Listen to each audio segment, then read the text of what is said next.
Salam sejahtera dan selamat datang kepada semua ke channel ini Current Sphere MY. Pada hari ini, pada video kali ini kita ingin mengulaskan satu isu panas yang sedang hangat diperkatakan di Sabah, yaitu isu yang pada permukaannya nampak seperti strategi politik biasa. Tetapi kalau kita tengok lebih dalam, mungkin ada sesuatu yang jauh lebih besar sedang dirancang di belakang tabir. Ceritanya bermula dengan satu pengumuman yang dibuat oleh Perdana Menteri kita, Datuk Seri Anwar Ibrahim baru-baru ini. Beliau telah menyatakan bahwa Pakatan Harapan Sabah akan diberikan kuasa penuh atau lebih tepat autonomi yang strategik untuk mengurus rundingan dan strategi pilihan raya negeri yang bakal diadakan tidak lama lagi. Mungkin ada yang tertanya-tanya, apakah maksud sebenar autonomi strategik ini? Adakah ia satu langkah biasa ataupun ada agenda tersembunyi di sebaliknya? Ketua Pemuda APCO, Felix Joseph, tampil memberi respon yang sangat positif. Beliau menyifatkan langkah Anwar ini sebagai satu keputusan yang bijak dan tepat pada masanya.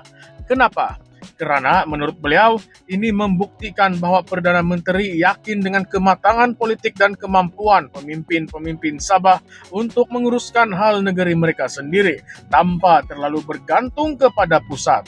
Dan tidak lain tidak bukan, yang akan mengetuai rundingan ini adalah Presiden APCO sendiri, Datuk Iwan Benedik. Sekarang ini Iwan Benedik bukan sekadar presiden partai komponen kecil, tetapi juga Menteri Pembangunan Usahawan dan Koperasi di peringkat persekutuan. Dan dalam konteks ini, pelantikan beliau untuk mengetuai rundingan pilihan raya negeri membuktikan bahwa suara APCO dan Sabah mula mendapat pengiktirafan di peringkat tertinggi. Felix berkata langkah ini penting sebab Sabah ini lain daripada Semenanjung. Lain macam mana? Politiknya lebih kompleks, realitinya lebih berbeza, dan rakyatnya punya keperluan tersendiri. Jadi kalau strategi politik itu datang daripada orang Sabah sendiri, barulah lebih berkesan dan berpijak di bumi yang nyata. Tetapi tunggu dulu, kalau kita coba untuk selami lagi, adakah semua ini semata-mata karena kepercayaan politik? Atau adakah Anwar sebenarnya mahu melepaskan tanggung jawab karena tahu betapa rumitnya dan mencabarnya medan politik Sabah? Ingatkah lagi masa PRN Sabah pada tahun 2020? Gabungan Rakyat Sabah GRS berjaya menawan negeri daripada warisan, dan sejak itu Sabah menjadi negeri yang sangat penting dalam percaturan kuasa politik negara. Tetapi dalam masa yang sama, hubungan antara parti-parti dalam kerajaan pusat dan kerajaan negeri menjadi semakin longgar. Banyak isu, termasuklah isu ME63, Perjanjian Malaysia 1963 yang masih lagi belum selesai sampai hari ini. Sebelum ini pun ramai pemimpin Sabah macam Datuk Seri Jeffrey Kitingan dan juga Datuk Seri Haji Jinor meluahkan kekecewaan mereka terhadap kelewatan pelaksanaan ME63. Janji sudah banyak kali ditabur, jawatan kuasa demi jawatan kuasa ditubuhkan, tetapi mana hasilnya?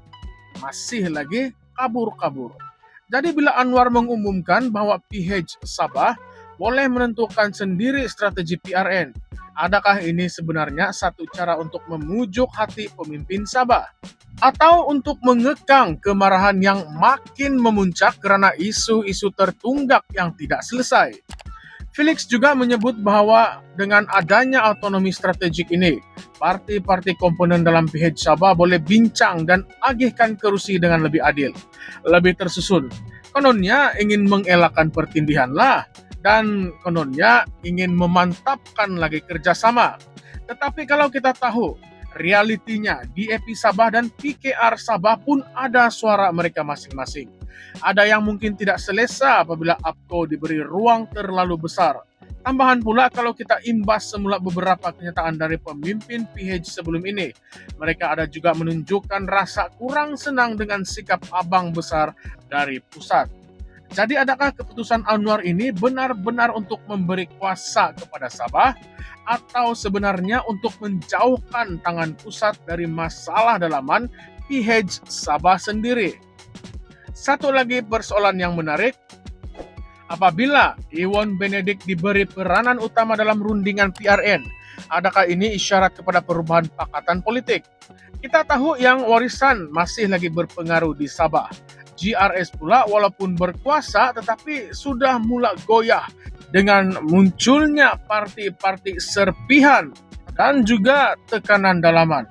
Apalagi skandal yang belum lagi selesai sampai sekarang.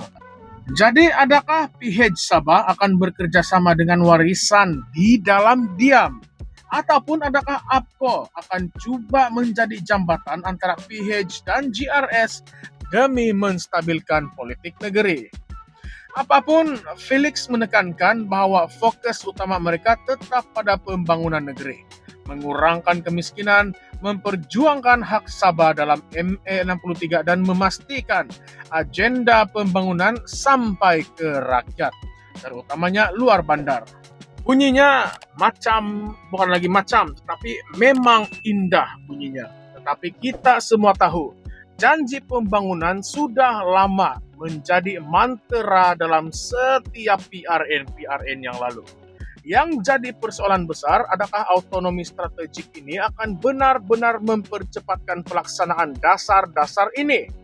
Ataupun sekadar slogan politik menjelang PRN semata-mata? Dan lebih kritikal lagi, kalau Sabah diberi kuasa penuh untuk menentukan hal PRN, adakah ini juga satu isyarat bahwa kerajaan perpaduan mungkin tidak yakin dengan kekuatan jentera pusat di Sabah? Mungkin juga ini satu langkah untuk elak tanggung jawab kalau kalah nanti. Memang kedengaran amatlah mudah dan tidak mustahil juga. Bagi kuasa sama Sabah, kalau kalah salahkan negeri. Kalau menang, nah pusat pun boleh menumpang kredit. Betul atau tidak? Dan apa yang jelas, politik Sabah sedang memasuki fasa yang baru. Fasa yang mungkin lebih bebas, lebih matang, atau mungkin juga lebih tidak stabil.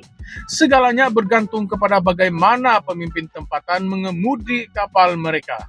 Tetapi jangan lupa, di sebalik segala rundingan kerusi, pakatan politik, dan permainan strategi, yang paling penting ialah rakyat Sabah itu sendiri. Adakah mereka akan akhirnya mendapatkan suara yang benar-benar mewakili mereka? Atau kita akan lihat lagi satu pusingan politik lama yang dibungkus dengan nama baru? Jadi kepada Anda semua, kepada semua penonton Currents via MY yang mendengar sekarang ini, apakah pandangan Anda? Adakah keputusan Anwar memberi otonomi strategik ini satu langkah bijak ataupun satu bentuk lepas tangan? Patutkah kita percaya bahwa Iwan Benedik dan APCO mampu memimpin PH Sabah ke arah yang baru? Atau sebenarnya ini cuma satu babak dalam drama politik yang semakin kompleks? Coba tinggalkan komen Anda di bawah, kita ingin tahu apa suara rakyat Sabah dan juga seluruh Malaysia tentang isu ini. Jangan lupa untuk like, share, dan subscribe kepada channel ini, Currents VMY. Kami akan terus mengupas isu-isu panas politik tanah air, tanpa tapisan, tanpa takut, dan sentiasa berpihak kepada kebenaran. Jumpa lagi di dalam konten yang seterusnya. Sampai itu jaga diri dan terus cakna dengan politik semasa. Karena ini bukan sekadar berita, ini adalah masa depan negara kita. Salam sejahtera, salam perjuangan, sekian sahaja semua. Terima kasih karena telah menonton.